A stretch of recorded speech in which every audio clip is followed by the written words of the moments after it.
blacker here, black over there. So this one's going to be mainly done by me. He might chime in. I don't know what he planned in his head. Excuse me, I'm putting my cord in. I'm so unprofessional. This video is crap. I missed Jeopardy. Dang. Oh, that's everything. Well, after that heartbreak, this video is just the team who I think had the best offseason, the team who I think had the worst offseason. I'm just going to dive right into it. It's not really that big serious of a thing. So, the best offseason, I believe the Tampa Bay Buccaneers had the best offseason for a few reasons. One, they signed Vincent Jackson. That's not what's supposed to happen. One, they signed Vincent Jackson. He's a legit number one wide receiver option who should open it up for Josh Freeman.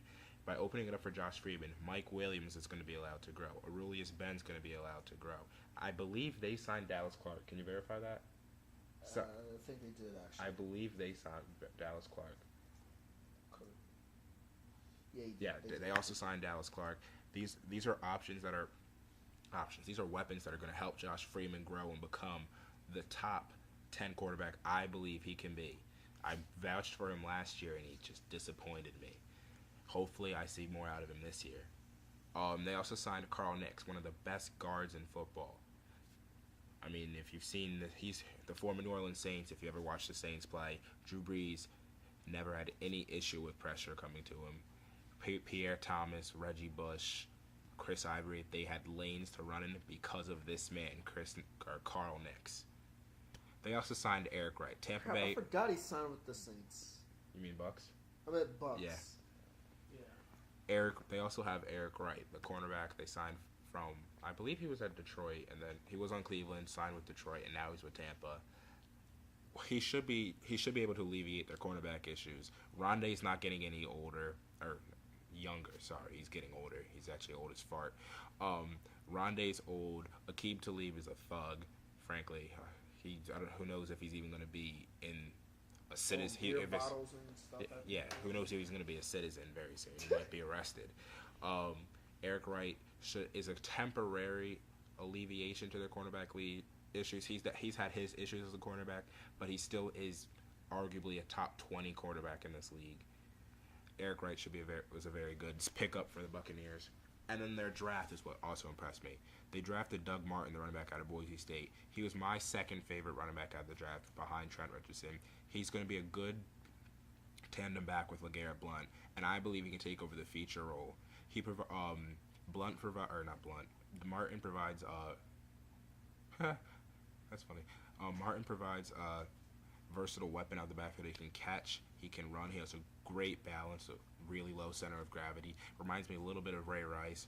If they get Ray Rice out of him, be very good.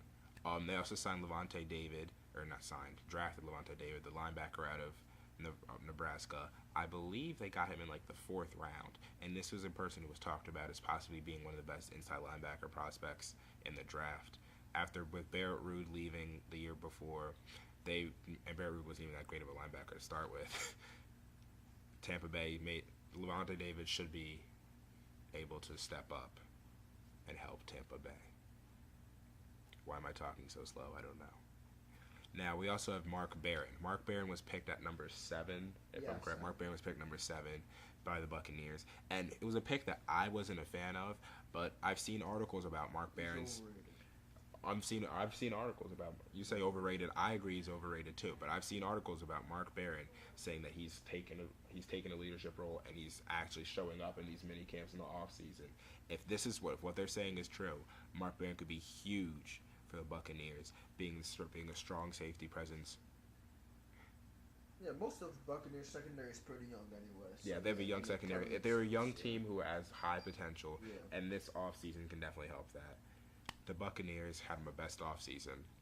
Now, we're going to stick in Florida for the worst offseason, and not necessarily because of the moves that were made by the team. The moves weren't necessarily horrible.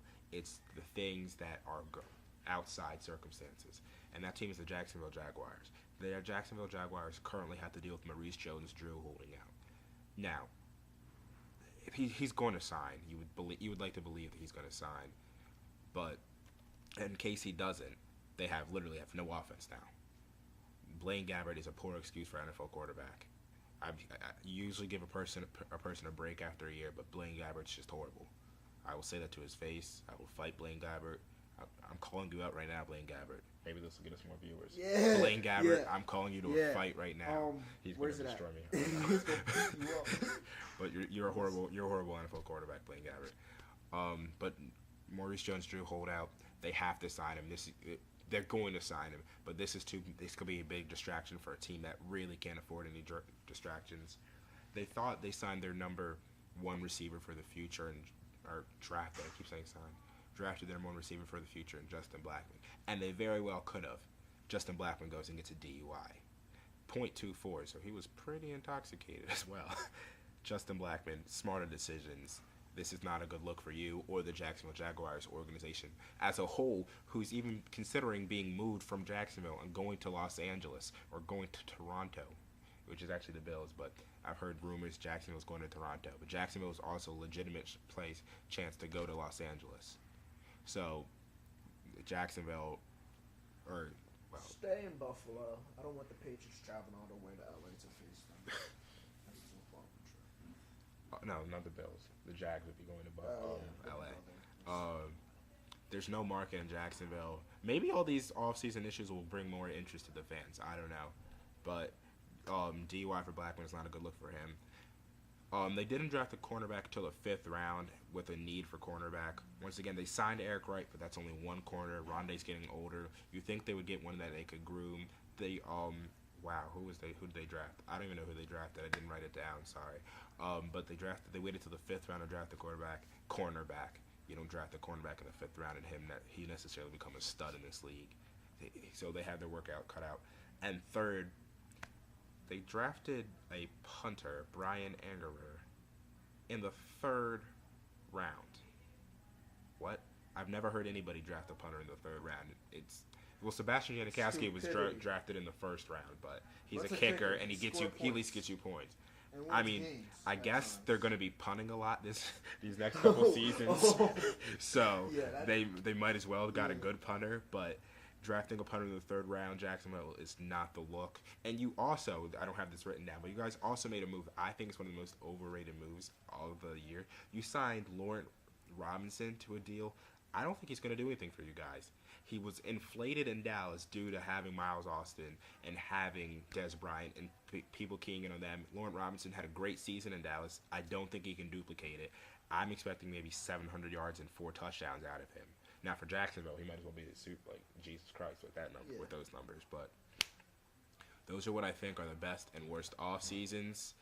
This is an 8-minute long video. I know how to make my videos last a long time. Thank you guys all.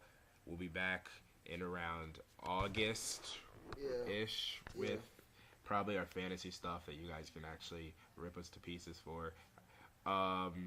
That's really all. We'll make a fantasy football league. If you want to join. Are we? Okay. Yeah, let's do that. I guess we're making a fantasy football league. If anybody wants to join, we can join. You can join. I'm currently in a fantasy football league for keepers. By the way, Elton and Hubby, I'm calling you guys out. If they watch this video. Yeah. I'm calling you guys out for collusion through last year.